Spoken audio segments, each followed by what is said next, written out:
안녕하세요. 오늘은 레드에이어 작가님의 과금무적이라는 작품을 가져왔습니다.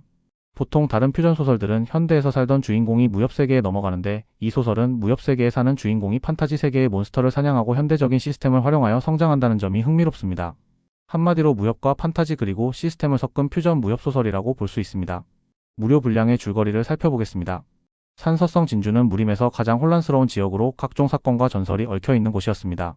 정연맹과 사학년조차 개입하지 못하는 이유는 진주를 지배하는 강력한 가문인 언가 때문이었습니다. 언가는 정파와 사파를 넘나들며 독자적으로 강시술까지 사용하는 특별한 존재였습니다. 진주 지역의 많은 군소방파 중 사파 계열에 속한 경가장, 하인 겸 제자로 살아가는 주인공 서유는 경가장의 도련님인 견주를 모시며 힘든 삶을 이어가고 있었습니다.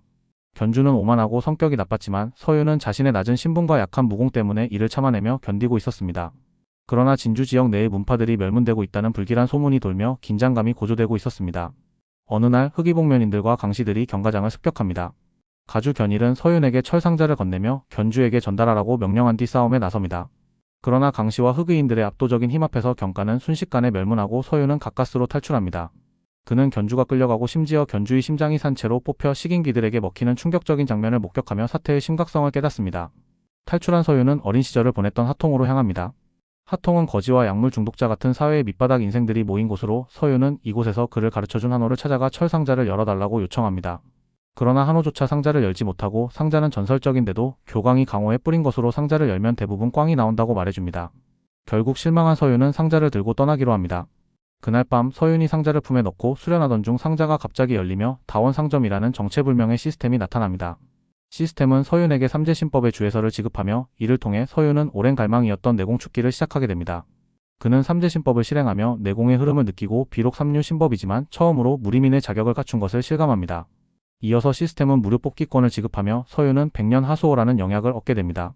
백년 하수호는 내공을 5년 증진시킬 수 있는 희귀한 자원으로 서윤은 이를 통해 자신의 무공이 성장할 가능성에 흥분합니다.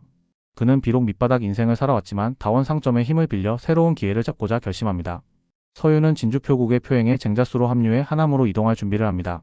표국은 쟁자수들의 임금을 낮추고 물품 가격을 부풀리는 방식으로 이윤을 극대화하고 있었습니다. 서유는 표국의 교활한 돈벌이 방식에 감탄합니다. 표행은 표두와 표사, 쟁자수로 구성된 일행이 화물 수레를 끌고 하남으로 이동하는 과정으로 시작됩니다. 서유는 표사 이원철과 친분을 쌓으며 은자 몇 냥에 자신의 철검을 넘기는 대신 무공 사완수를 배우게 됩니다. 이원철은 사완수의 초식을 가르쳐주고 비무를 지도하며 서유는 자신의 내공과 무공을 조금씩 갈고 닦습니다.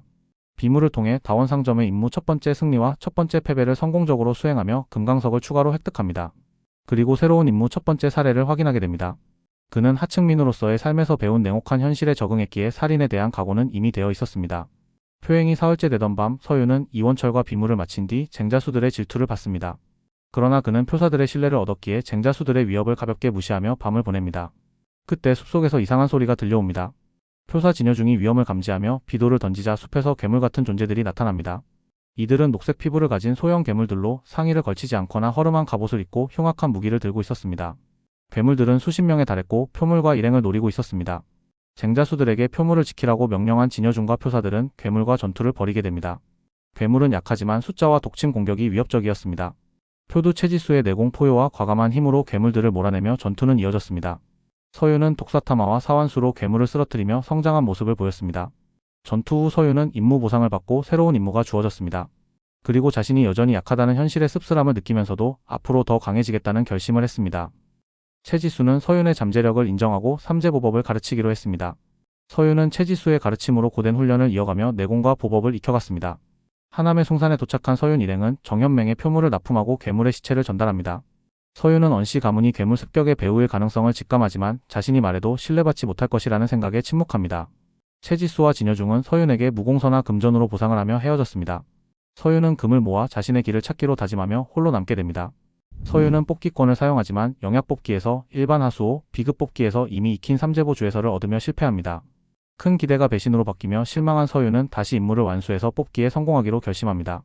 그는 새 임무인 거점 마련을 위해 열악한 조건의 오두막을 은자 10냥에 구입하고 그곳을 자신의 거점으로 삼습니다.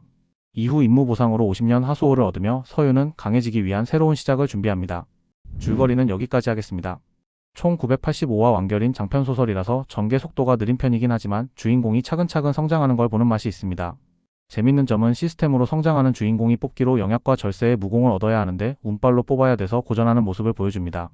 그러다 가끔 대박이 나오기도 해서 돈에 미친 주인공의 모습을 보여줍니다. 여러 장르를 섞은 퓨전 무협 소설이라서 색다른 소재를 찾는 분들은 볼만한 소설입니다. 감사합니다.